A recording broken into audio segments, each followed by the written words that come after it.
G'day and welcome to another massive edition of the MCDFNL Footy Show. All thanks to our friends at the Bendigo Bank. My name's Yendi. I'm joined by Mitch Stedding, the Operations Manager of the MCDFNL. Thanks for joining us, mate.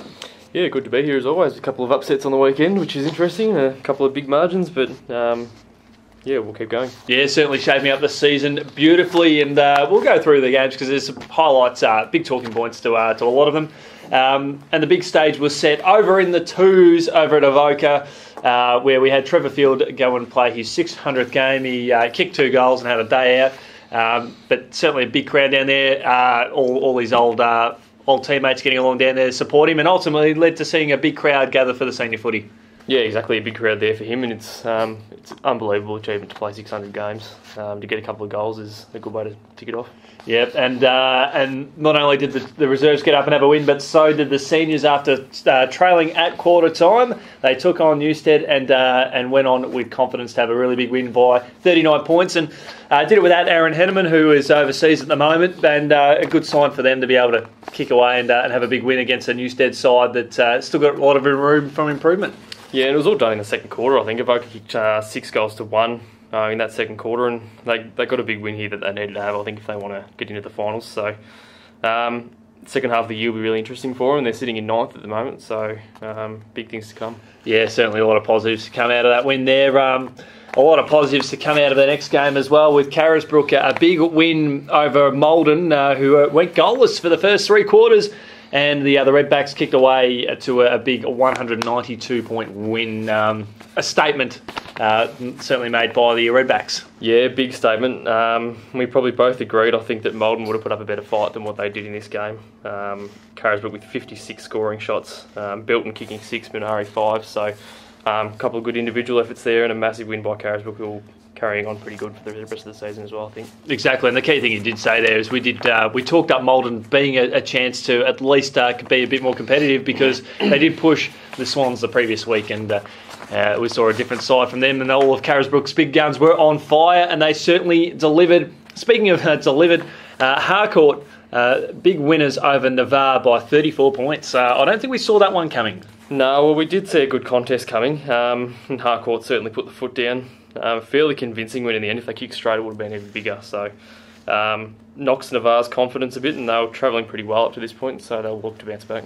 Quite interesting. The football and netball have sort of paralleled quite the same with Navarre. Both had ordinary starts to the seasons, and then had a good run of momentum, and both fell to Harcourt on the weekend by pretty solid margins. But I guess we can look at Harcourt there. Gillingham, he kicked 2 goals. He kicked 20 in the past 2 weeks, and he's been in some pretty good form there. Probably just been the spark that Harcourt's netted up forward, because the results are definitely there. Yeah, and Harcourt will keep travelling well. I think they're going to be a big force in the finals. Yep, certainly right there, mate. Lexington taking down Talbot by 9 points in one of the close games of the weekend. Great win there by the Tigers. Yeah, some would say this is nearly upset of the year so far, I reckon, this game. I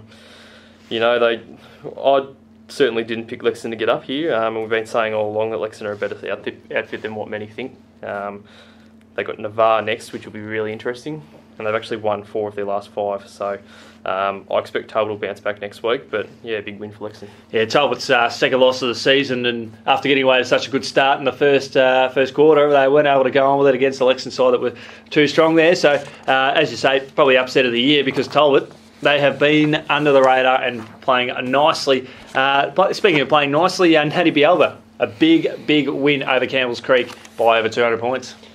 Yeah, another big win for Natty. Much too strong coming up against impressive Rovers outfit next week, I think, which will be a much different story. Rovers have been travelling nicely, and I think that'll be a good contest for them. Yeah, exactly right. They certainly got to play to their best capacity over the weekend against Campbell's Creek side that they were up against a strong Swan side that they would, any team on the weekend we're going to have a bit of trouble beating them.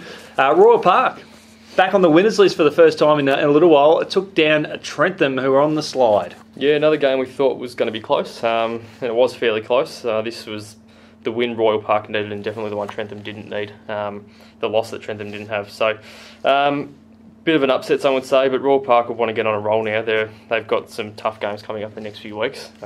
Carisbrook.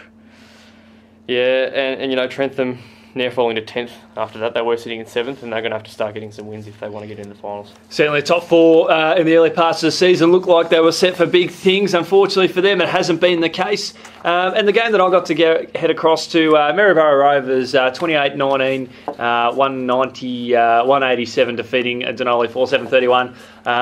Nathan Richardson, just a lazy 8 goals, most of them in the first 3 quarters. He was on fire there for the Rovers. Probably the big star of the day, though, Russell Robertson. I think he kicked about 2 or 3 goals there for Denali, but given that Denali haven't set the world on fire this year, it was going to be a tough day for him. Yeah, look, Russell Robinson, obviously a star, but didn't seem to make much difference in the result on the weekend. But look, Rovers showing that when they're up and going, they're not to be messed with. They're going to be a pretty good side come the end of the year. Yeah, definitely right there. And that second term was the third term was outstanding. They kicked over 10 goals and really set the world on fire and played in good conditions as well. But full credit to Denali, they actually played a pretty solid last quarter as well. They were still quite competitive. One of the best quarters they've played in a little while, actually, the way they played the standard of footy. But Rovers will be very happy with that effort, and as they set for a big second half of the year. Yeah, and look, Denali, just on Denali, you know, they'll be just hoping they can stay competitive in other games during the year and maybe notch up a win as well in the next few weeks. Having a good look at them, there is certainly the ability there. They've got some good players there that are very strong and quite quick. Just need probably a little bit cleaner use of disposal, but when you're up against some of the premier teams in the competition, it's always going to be hard. That pressure's the perceived pressure can always be there and be very difficult for them. Yeah, and look, give them another off-season, they might pick up a few handy recruits, and that's all they need to make a big difference next year. Still getting some of the big guns, former AFL stars in there, so the club is working very well behind the scenes. Certainly big things over at Denali, great things there by the Rovers, and that's been a big conclusion to the round 8 wrap of the MCDFNL Senior Football, all thanks to our friends at Bendigo Bank.